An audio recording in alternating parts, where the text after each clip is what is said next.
Olá! Hoje a gente vai fundo num verdadeiro clássico do mercado financeiro aqui do Brasil. Faça fortuna com ações, do Décio Bazin. Olha, o livro é de 1992, mas as lições dele sobre investir, sobre especular e principalmente sobre a psicologia da multidão, nossa, parecem que foram escritas ontem, sabe? Para esse mercado maluco que a gente vive hoje. Então, vamos nessa! E o Bazin já começa com essa frase que é um soco no estômago, né? Ela dá uma dica fundamental sobre como ele enxerga o mercado. A ideia aqui é que a bolsa não é assim um lugar bonitinho, racional, onde tudo acontece de forma natural. Não, é um campo de batalha. Tem gente com muito dinheiro puxando os preços para cima ou derrubando tudo de acordo com o que eles querem. E para a gente entender de verdade essa ideia, o Bazin nos joga direto no olho do furacão, o pregão da bolsa. Imagina só, um lugar de puro caos, pressão e adrenalina. A gente conhece então o Marcão, um operador super experiente, um verdadeiro veterano do pregão. E o chefe dele, que é genro do dono da corretora, né, chega para ele com uma missão que é praticamente impossível: vender 2 milhões de ações de um papel, a Belgo Mineira, que quase ninguém negociava. E pior, tinha que ser num preço fixo, em lotes grandes e com um tempo curtíssimo. A pressão em cima dele era absurda. E o que comanda esse ambiente todo? Boatos. Pura e simplesmente boatos. O dia do Marcão há uma verdadeira montanha-russa de notícias que não batem umas com as outras. Numa hora o mercado tem festa, a inflação está controlada, os gringos estão comprando tudo, o índice sobe. Minutos depois, pânico. Os gringos estão vendendo, a notícia da inflação é mentira, os juros vão explodir, o índice despenca. É um ioiô maluco e tudo isso baseado em sussurros, em dicas quentes. E aí vem a grande virada da história. Depois de um dia de puro estresse, no último segundo, a ordem do Marcão é executada. Ele conseguiu, mas não foi pela habilidade dele no pregão. Sabe como o negócio foi fechado? O chefe dele resolveu tudo num almoço.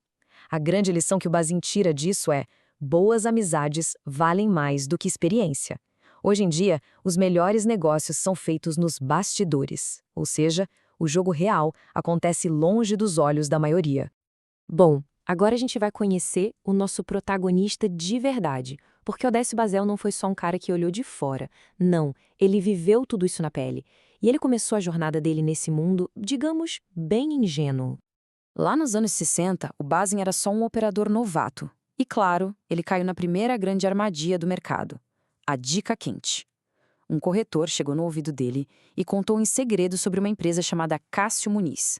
A promessa era que assim que as ações fossem para a bolsa, o preço ia triplicar. Por quê? Porque já tinha um esquema todo montado. Parecia a chance da vida. Dinheiro fácil, né?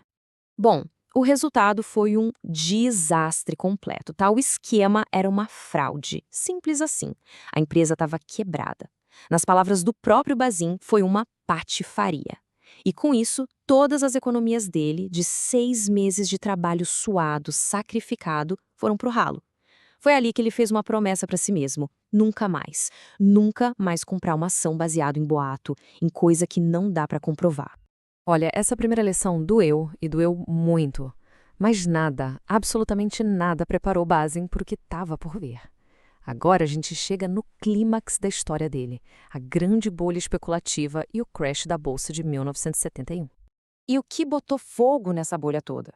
Uma coisa chamada mercado a termo. O que é isso? Basicamente a alavancagem. Pensa assim, com só um pouquinho de dinheiro, tipo 10% do valor, um especulador conseguia comprar uma montanha de ações. O que acontecia? Se a ação subisse só 10%, o lucro em cima do dinheiro que a pessoa realmente botou era de 100%. É uma ferramenta super poderosa, mas, como dá para imaginar, com um poder de destruição gigantesco. E o Bazin, mesmo depois daquela primeira lição, ele caiu na tentação. Começando com quase nada, em só 5 meses operando alavancado, ele juntou uma fortuna teórica de $300 mil. Na época, isso era grana para comprar uns 4 apartamentos de luxo em São Paulo. Era surreal, o dinheiro parecia que brotava do chão. Para a gente ter uma ideia da loucura, os preços eram chocantes. O mercado simplesmente tinha perdido o contato com a realidade. Pega o exemplo do Banco do Brasil. A ação chegou a ser vendida por $52. Só que o valor real dela, o valor justo baseado no que ela pagava de dividendos, era de só $4. As pessoas estavam pagando 13 vezes mais do que a ação valia de verdade. É um absurdo. E aqui o Bazin descreve com perfeição a armadilha psicológica da coisa toda. Ele fala, porém, o dinheiro fácil deteriora a mente das pessoas. A ganância vira um vício. Ele mesmo conta que dava uma tacada, ganhava dinheiro e jurava que ia ser a última, mas logo depois já estava lá, comprando de novo, por um preço ainda maior, levado pelo impulso do jogo. E aí? A festa acabou. De repente, os preços começaram a cair e, como diz o Bazin, cair como pedaços de chumbo. Para quem estava alavancado como ele, foi o fim. A corretora começou a ligar, pedindo mais dinheiro para cobrir o prejuízo, é a famosa chamada de margem.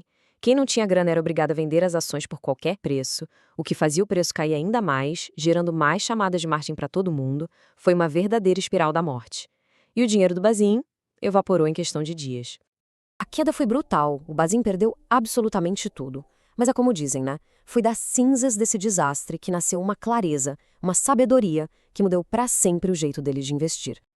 Ali no fundo do poço, quebrado, ele se fez a pergunta mais importante de todas.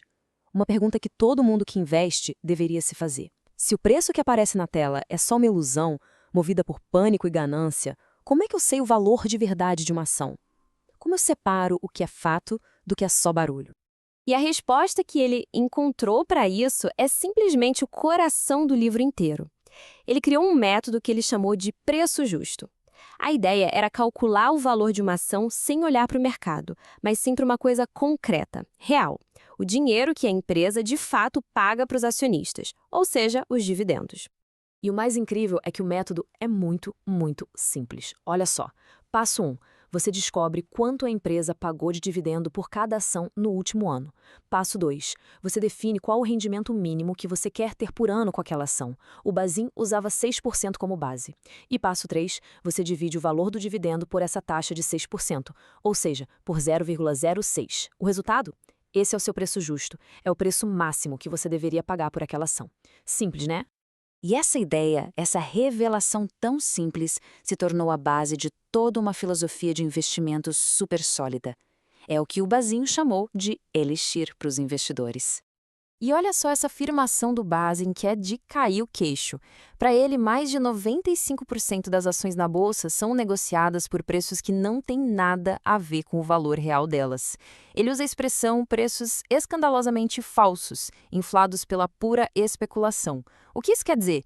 Que a imensa maioria do mercado não está investindo, está apostando num jogo muito perigoso. Então, a grande lição de Bazin pode ser resumida em alguns pontos-chave. Primeiro, o único motivo para se investir de verdade é receber dividendos. Segundo, preço é o que se paga, valor é o que se leva, são coisas bem diferentes. Terceiro, ignore o hype, os boatos, o barulho todo. Quarto, paciência é a principal virtude de quem investe. E por último, e talvez o mais importante, fuja da alavancagem. Fuja como se não houvesse amanhã. E essa frase aqui resume toda a jornada dele com uma humildade incrível. Ele diz, entrei no mercado sem nada e saí sem nada.